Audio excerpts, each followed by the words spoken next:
Kwa hiyo yote mwenye kiwanda kukamua nyanya kanini ni umeme huu anaweza kautumia. Lakini ni umeme unaotosha kamji kadogo ka wastani wa magorofa makubwa 100.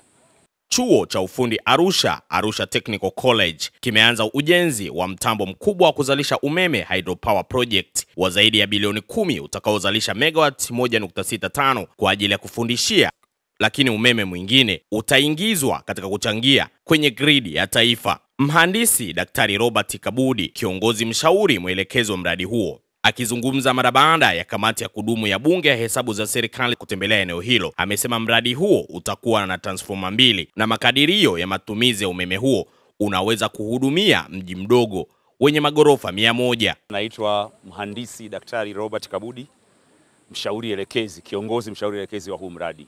Kwa haraka, huu mradi ambao ni awamu ya kwanza ya mradi wa kuletwa hydropower project umeanza rasmi kujengwa tarehe 13 Mei mwaka jana 2024. Ni mradi wa miezi 17, tutaumaliza tarehe 13 Oktoba 2025. Hali ya mradi inakwenda vizuri. Kwa hapa site kazi mnayoona nyuma tuko 20%, lakini kama ilivyo kunga ya miradi ya hydropower, kazi kubwa ni mitambo inayotengenezwa nje. Mitambo inayotengenezwa nje iko tayari kwa 95%, imesogezwa bandarini kule China, ikiteremka hali itakwenda kuwa ni vizuri zaidi. Kwa hiyo mradi unaendelea vizuri kabisa. Nipe sura hiyo moja kwa moja. Mradi huu kwa leo tunaita kwamba ni Kikuletwa 1 hydropower project. Tukiukamilisha, neno project litaondoka, litakuwa ni plant. Ina maana kwamba ni kiwanda. Lakini kwa chuo hiki ni kiwanda cha kufundishia. Teaching factory ni kiwanda cha kufundishia. Kwa hiyo hayo mawili miashike. Moja, nimetumia neno teaching factory kwa uzito. Hiyo ndio elimu ya mkono. Unapomfundisha mtu kupika mandazi, usipike ya majaribio. Mimi nimesoma Arusha Technical College, ni kwamba tulikuwa tunaanza kuchonga chuma, mwisho wa siku kinakuwa ni kufuri. Unamfundisha mtu kwa kitu ambacho kinafanya kazi. Na mfano huu tuuchukue kwenye vyuo vya madaktari. Anakwenda kutibia wagonjwa. Anapokuwa pale akiwa anafundishwa kama nesi, akimpiga sindano mgonjwa amemtibia. Kwa hiyo hiki kiwanda cha kufundishia watakuwa wanafundishwa wakiwa wanazalisha umeme wa kweli, na kitatoa megawati 1.65. Ndiyo tafsiri ya teaching factory. Ya kwamba unafundisha lakini kinatoa kitu cha kweli, sio kitu cha majaribio cha kutupa. Hatutatoa matoi. Tutatoa kitu cha kweli ambao huo umeme unaingia kwenye gridi. Sasa sifa zote za umeme wa kwenye gridi ndio huu mradi. Toa picha haraka. Moja, huu mradi tutakuwa na transformer 2. Ya kwanza itakuwa inaingiza kwa chuo chenyewe, lakini chuo kwa kawaida kina matumizi kidogo. Umeme ambao ndio mwingi sana unaobakia tutaingiza kwenye gridi ya taifa. Kwa hiyo tutachangia kwenye gridi ya taifa. Hizi mnazozitaja namba zote ni kwamba tutakuwa tumeingiza megawatt 1.65. Sasa labda niwape makadirio ya haraka ya megawatt 6.65 inatumika wapi. Megawatt 1.65 ni mji kadogo kenye magorofa yapatayo 100. Kwa hiyo ukiangalia vivi ya jirani hivi, unganisha picha yako ya haraka ya magorofa 100, ndipo umeme utakapotumika. Kwa hiyo yote mwenye kiwanda kukamua nyanya kanini ni umeme huu anaweza kautumia. Lakini ni umeme unaotosha kamji kadogo ka wastani wa magorofa makubwa 100. Moja kwa moja unapoingiza kwenye gridi ya taifa kunakuwa na makubaliano na TANESCO, kwa sababu nchi hii mgavi wa umeme ni TANESCO pekee. Lakini hiki hakitaka chuo cha kwanza kuingiza umeme kumuzia TANESCO. Nendeni Njombe, nendeni watu. Kuna watu ambao wana planti zao. Ni kwamba unazalisha umeme, mnaweka mita, unaoingiza, unamuzia TANESCO. Kwa hiyo hicho nilichosema kwamba unaingiza kwenye gridi ya taifa ni biashara moja kwa moja. Mwenyekiti wa kamati ya kudumu ya bunge ya hesabu za serikali, Jafet Hasunga, amepongeza hatua hiyo iliyofikiwa, huku akitaka kufanyika kwa haraka upatikanaji wa samani pamoja na vitu muhimu katika kampasi hiyo. Mdhibiti amefanya kazi yake. Tumeisikiliza ripoti yake, tulishaisikiliza huko tulikotoka. Tumeilinganisha na mlioisema. Tumeona vinalingana. Kwa hiyo hapo hatuna ugomvi, hatuna mashaka. Tunasema mambo yanafanana. Tunawapongeza sana mdhibiti na mkaguzi mkuu wa hesabu za serikali. Kazi ni nzuri, tunawashukuru sana. Sasa ndugu zangu, sisi tunaomba na tunawaagiza. Mle tumeona mabweni yapo, yamejengwa vizuri, yamependeza. Isichukue muda mrefu samani zikapatikana. Maana hapa watu wanaanza kusema samani, sijui najua tunasubiri samani mpaka ikapita miaka 3-4 majengo hayatumiki, yanaanza kuchakaa kwa sababu ya hilo. Tunataka samani ziwepo, tunataka mitambo iwepo, tunataka vifaa vya kufundishia vya kisasa viwepo. Hilo ndio tunalotaka.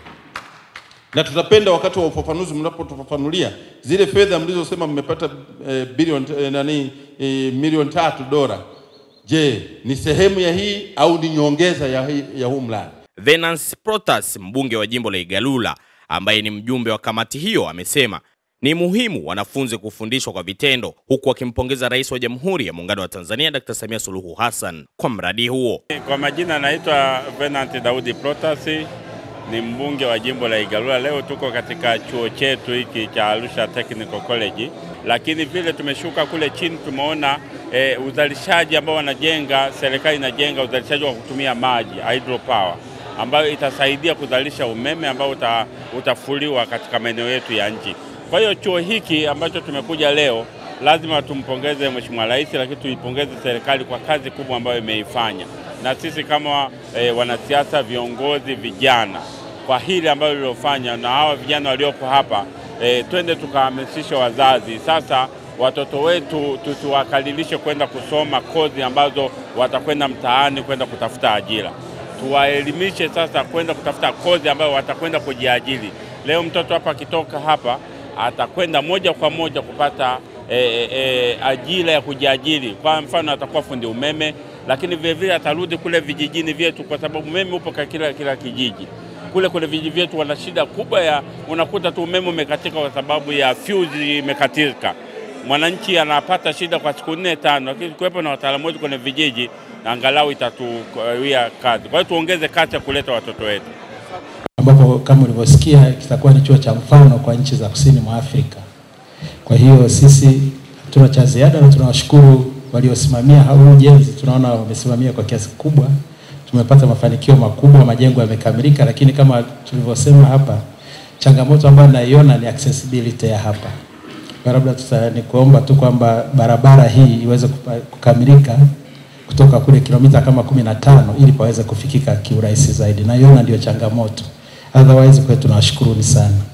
Na kwa naniambia hapa kuna additional financing ambayo tumepewa tena ya 3.5 million US dollar, ambapo tukiangalia 90% za kwenda kwenye mitambo na 10% za kwenda kwenye vifaa vya kufundishia. Kwa hiyo naona tumejipanga. Tunaenda kuishukuru serikali yetu, tunaamini chuo kitakuwa chuo cha mfano. Asante sana. Jumla gharama za ujenzi wa majengo ni bilioni 32 na utengenezaji wa thamani ni 0 kwa sababu bado haikuwa kama katika phase hii. Na ya tano ni jumla ya gharama ya mradi hadi ilipofikia Machi 25 ilikuwa ni bilioni 29.7, na kiasi kilicholipwa hadi kufikia Juni 2024 ilikuwa ni shilingi bilioni 28.94, na kiasi kilicholipwa hadi kufikia wakati wa uhakiki, yani audit verification, ya Machi 2025 ilikuwa ni bilioni 29.7, na kiasi ambacho bado wakandarasi wanadai na hakijalipwa. Namshukuru Mungu kwamba mpaka sasa hivi wakandarasi tumeshalipa vyote ni 0, maana yake hawatudai chochote. Na mpaka kukamilika kwa huu mradi ni kama bilioni 7.8.